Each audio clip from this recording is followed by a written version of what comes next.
Ini tema kita, keluarga yang dirindukan oleh surga. Ya, keluarga itu terdiri dari 3 unsur, minimal 2, umumnya 3. Apa itu? 1 suami, 2 istri, 3 anak. Ini satu keluarga.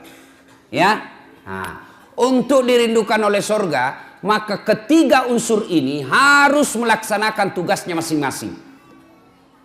Surga dunia maupun surga akhirat. Adakah surga dunia? Ada. Ada surga akhirat? Ada. Kewajiban kita percaya rukun iman, percaya kepada akhirat. Salah satu rukun iman yang 6 itu percaya kepada akhirat. Kalau orang tidak percaya kepada akhirat, maka dia akan melakukan apa saja semau-maunya. Nah, mari kita lihat, untuk membentuk keluarga yang harmoni, yang dirindukan oleh surga, pertama, hati-hati milih pasangan. Hati-hati milih istri, waspada milih suami. Bagaimana cara memilih istri? Bagaimana pedoman agama memilih suami? Kata Nabi, nikahilah seorang perempuan kalau dia perempuan, nikahilah seorang lelaki kalau dia lelaki. Untuk apa? 4 hal. Jadi kalau dia laki-laki, nikahi perempuan karena 4 pertimbangan. Kalau dia perempuan, terima laki-laki karena 4 hal. Apa itu? Pertama kata Nabi, nikahilah dia dengan melihat 1, kecantikannya. Penting milih perempuan cantik, penting milih laki-laki gagah. Kenapa? Karena hampir 24 jam di depanmu. Baru pulang kantor, dia lagi. Mau tidur kita, dia lagi di depan kita. Mau sarapan, ada lagi dia. Berarti kalau jelek, pasti cepat ganti casing. Iya toh? Maka penting cari perempuan cantik, tapi tidak boleh menjadi pilihan utama. Kenapa? Karena cantik itu ada batasnya. Cantik itu ada waktunya. 17 tahun sweet 17, kau tersenyum, semua orang terpesona di komplek ini. 17 tahun. Tapi balik itu angka 17. 71 tahun. Kau tersenyum, lari cucumu. Kenapa? Dikira mau digigit. Apalagi zaman sekarang, jangan percaya cantik. Kenapa? Cantik bisa ditipu-tipu. Putih betul fotonya, mulus. Ternyata kamera 360. Cantik, tapi tipu-tipu. Hitam aslinya, ketemu aslinya. Putih di fotonya, ketemu aslinya hitam. Mukanya putih betul, hitam, lehernya hitam. Jangan percaya, bisa ditipu. Coba lihat sekarang. Usia 70 tahun bisa dikasih mudah, nampaknya seperti 50 tahun. Maka cantik penting, tapi tidak boleh menjadi pilihan utama. Kenapa? Karena cantik itu ada batasnya. Yang kedua kata Nabi, pilihlah dia menjadi istrimu karena keturunannya. Penting melihat keturunan, tapi tidak boleh menjadi prioritas utama. Kenapa? Karena ada orang, bapaknya Nabi, anaknya pengkhianat. Belajar dari kisahnya Nabi Nuh. Ada orang bapaknya penyembah berhala, anaknya menjadi Nabi.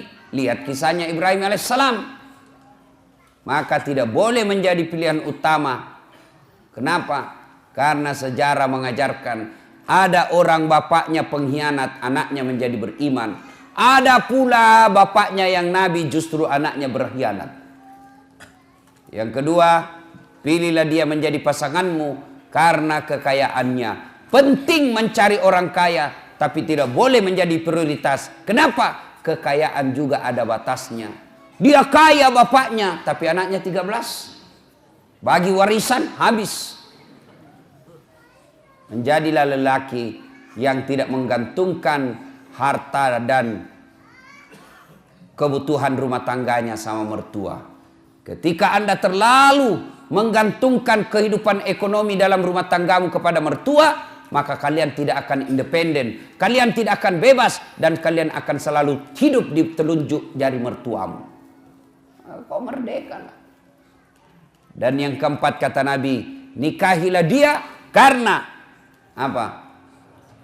Karena agamanya.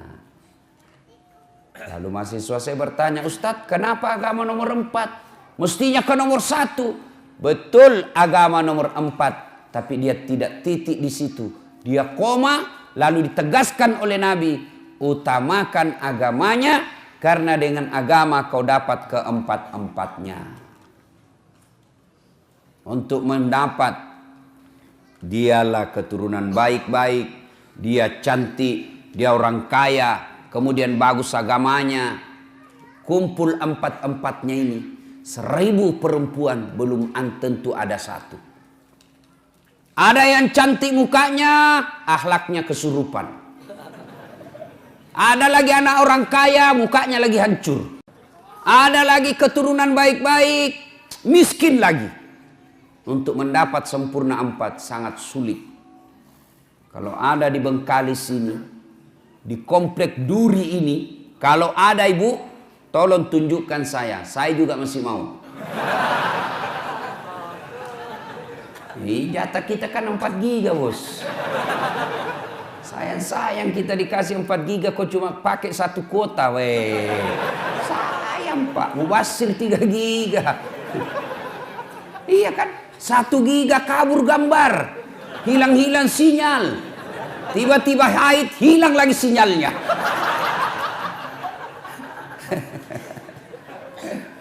Nah itu dulu ya, agamanya baik-baik, utamakan agama. Adik-adik cewek, kalian kalau sudah ada yang melamar, kau lihat dia rajin berjamaah, tutur katanya sopan, ya sudahlah, meskipun dia kerjanya belum jelas, tapi kalau sholatnya sudah jelas, kau terima itu. Jangan kau terlalu sombong, mentang-mentang kau sudah kerja, mentang-mentang kau sudah baik pendapatanmu, ada yang datang melamarmu penghafal Quran, apa kau bilang? Berani betul lamar saya. Apa modalmu? Ya modalnya hafalan Quran.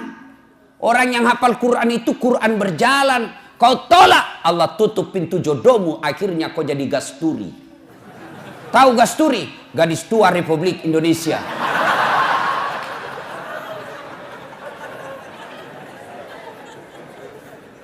Bapak-bapak, nih bapak-bapak yang punya anak gadis, jika kalian menemukan lelaki yang akhlaknya baik, agamanya baik, kau terlalu takabur dan sombong kalau kau menolak orang-orang yang baik agamanya. Rezeki Allah yang ngatur. Jangan kau jadikan bahwa orang nanti bahagia dalam rumah tangga kalau banyak duitnya. Kalau duit yang membuat orang bahagia, semestinya tidak ada orang kaya yang berantakan keluarganya. Kalau gara-gara duit orang bahagia, mestinya tidak ada orang kaya yang bercerai. Tapi buktinya berapa banyak orang kaya akhirnya berujung perceraian. Kenapa? Karena dia tidak temukan kebahagiaan dalam duit. Saya bilang sama istriku, tidak usah kau cemas soal duit. Duit tidak kau bawa mati. Ngapain kau cemas soal duit? Duit kau tidak bawa mati. Langsung dia bilang membalik, langsung dia bilang, iya betul duit tidak dibawa mati. Tapi kalau tidak ada duit rasanya mau mati.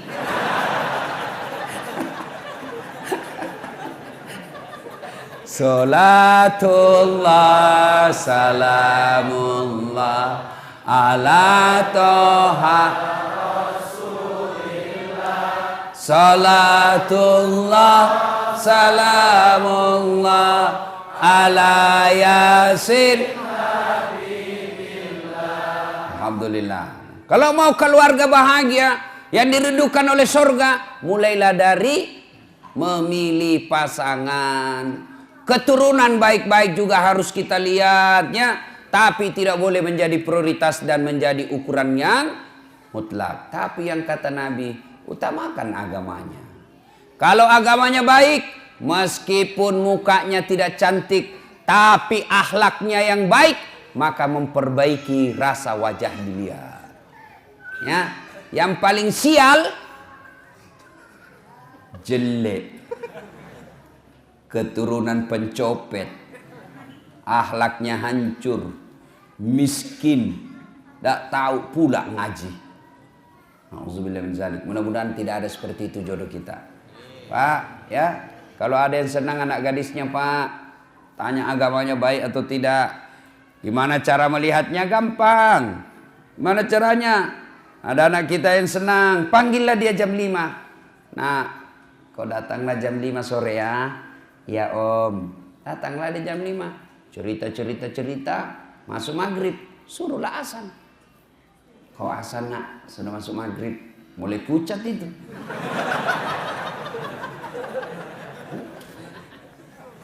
Sudah asan, nah, suruh imam sholat. Nah, sekalian kau imam sholat maghrib. Sebentar lagi kau akan menjadi imam bagi anak saya. Saya kau mendengar, gimana kau imam? Kalau dia sudah jadi imam baca Al-Fatihah masih lancar. Begitu surah pendek, langsung dia ambil pilihan paling tepat. Qul huwallahu ahad. Sudah perlu mencurigakan itu, Pak. Tapi sayang, seribu sayang, manusia akhir zaman sekarang, kalau ada yang lamar anaknya, langsung dia tanya, di mana kerja? Ada mobilnya enggak? Sudah ada rumahnya? Tidak salah. Tapi semua yang Bapak tanyakan itu tidak ada gunanya ketika agamanya tidak beres. Saya ini hampir tiap hari orang curhat. Berapa banyak perempuan yang disengsarakan. Kenapa? Karena suaminya kaya, cakep. Kaya, cakep inilah yang kadang-kala kurang ngajar. Kenapa? Karena dia pikir saya kaya, banyak duit, siapapun saya mau pasti dia mau sama saya. Karena dia anggap gampang. Maka, bapak-bapak yang punya istri, yang punya suami, lalu punya anak, ada yang lamar anakmu, maka lihat agamanya. Agamanya dulu. Semoga dengan pertimbangan agama, ketika usia senja, anak-anakmu nanti insya Allah mengurusmu ketika kalian sudah tua. Tapi kalau agamanya tidak baik, meskipun penghasilnya banyak, rumahnya banyak, mobilnya mewah, kau datang ke rumahnya, dia lebih sayang sama potnya daripada kalian mertuanya.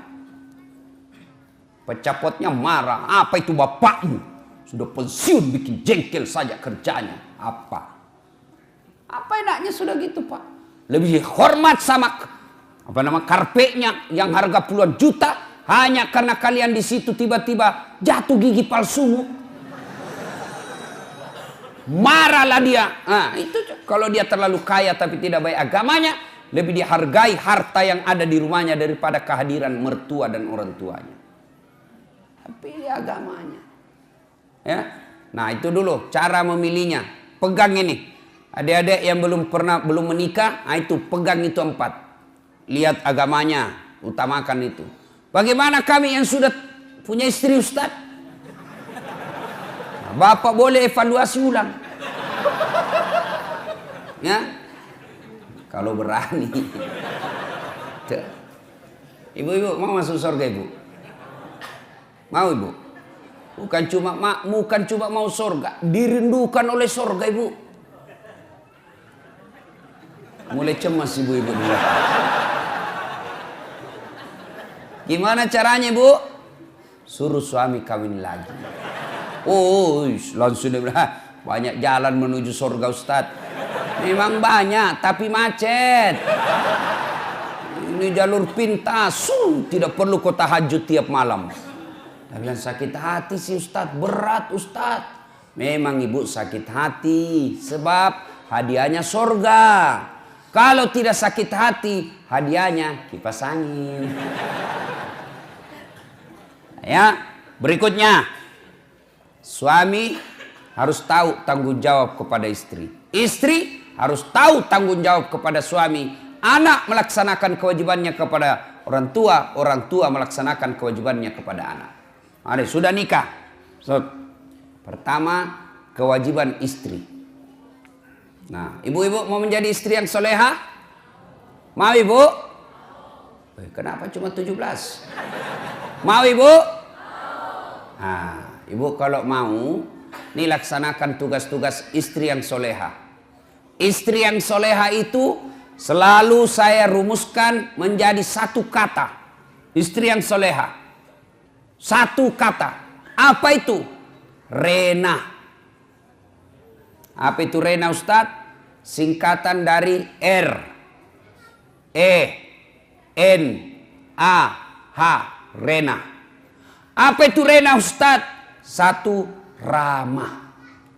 Maka istri yang soleha bertutur kata yang sopan santun kepada suaminya. Bicaranya santun, ngomongnya sopan, maka itulah istri yang baik. Ibu, ketahuilah, tidak ada suami yang senang ketika dikasari sama istrinya. Meskipun istrinya lebih banyak penghasilannya, meskipun istrinya lebih tinggi pendidikannya, meskipun istrinya lebih tinggi status sosialnya, tapi suami merasa saya lakimu, saya suamimu, saya kepala rumah tanggamu, tolong hormati saya. Makanya kadangkala kalau laki-laki sudah marah, dia kadangkala bilang, saya tahu uangmu banyak, saya tahu kau orang tua mau orang kaya, saya tahu gajiku tidak seberapa, tapi tolong hargai saya sebagai suamimu. Tuh laki-laki. Maka ibu, kalau kamu dapat kasih sayang suamimu, tolong hormati. Salah satu cara menghormatinya, jangan kau bicara kasar sama suamimu. Alangkah bahagianya seorang suami, datang istrinya, datang suaminya cari nafkah, disambut dengan kalimat dan sopan santun. Assalamualaikum kakandaku Arjunaku. Waalaikumsalam adindaku Sri Kandiku. Bagaimana kabarmu bang selama hari ini? Capek deh, meskipun engkau capek, aku akan membuatmu bahagia di dalam. Silahkan masuk bang. Ini tidak, kita baru pulang muka cemberut. Baru datang suaminya langsung dituju. Dari mana kau terlambat lagi nih? Tadi saya telepon kau tidak apa. Dari mana kau? Bagaimana kita tidak cepat mati? Ya, Bu. Maka ketika kita mendapat istri yang sopan berbicara, itulah surganya dunia. Bapak senang enggak perempuan yang kasar? Mana ada mau, Pak? Kan kita senang yang lembut-lembut bicara. Kita pas pulang tunduk-tunduk capek. Waduh capek betul. Hari ini keras sekali perjuangan di kantor. Maka istrinya membahagiakannya. Sabar bang. Memang begitulah cari nafkah. Mudah-mudahan capek itu akan menjadi pemberat timbanganmu di akhirat kelak. Meskipun kerjamu berat, tapi saya tetap meringankan segala kewajibanmu di dunia ini. Enak perasaan kita, Pak. Baru kita datang, capek di pasar rugi, di jalan macet, panas lagi. Baru kita datang, dia bilang, memang kau bego. Dagang kau rugi, bawa mobil tabrakan. Nggak ada, bego. Hancur kita punya harga diri. Dibego-begoi sama istri. Iya kalau dia cantik, ini gendut.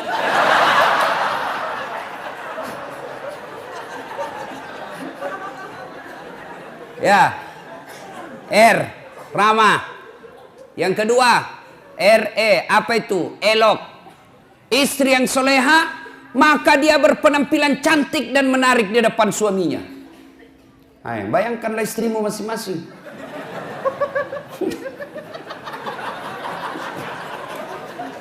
Cantik dah kalau kau di rumah.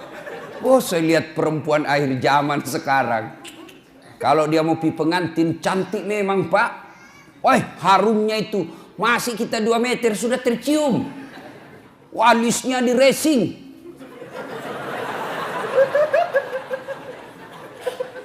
Gitu tuh. Saya lihat tuh di Facebook perempuan sekarang banyak yang palsu, Pak. Alisnya tebal, palsu. Bibirnya merah, palsu. Pipinya kebiru-biruan, palsu. Matanya biru, palsu. Giginya rapi, palsu. Pantatnya gabus. Cantik memang kalau mau pergi pengantin, Masya Allah, cantik betul. Harum. klimis. Tapi kalau mau tidur sama suaminya, la haula wala quwwata illa billah. Kan kita ini membayangkan di kantor capek, berpikir kita di jalan macet, kita berharap mudah-mudahan sampai di rumah kita dilayani dengan baik. Perempuan yang kita akan datangi membuat kita senang. Sampai di rumah dilihat istri di depan rumah pakai daster, kelihatan tali BH, dikasih tahu baru turun kita dari mobil. Oh, istri saya kok kayak gini. Iya tuh, ditegur, kelihatan itu tali BH-mu, dilihat semua orang. Apa dia bilang? Jangan lihat BH-nya, Pung. Yang penting rasanya, bos. Ya, halo ibu, bu, ibu, woi, mau ndak dirindukan surga? Maka ketika kau tidur berpakaianlah yang cantik.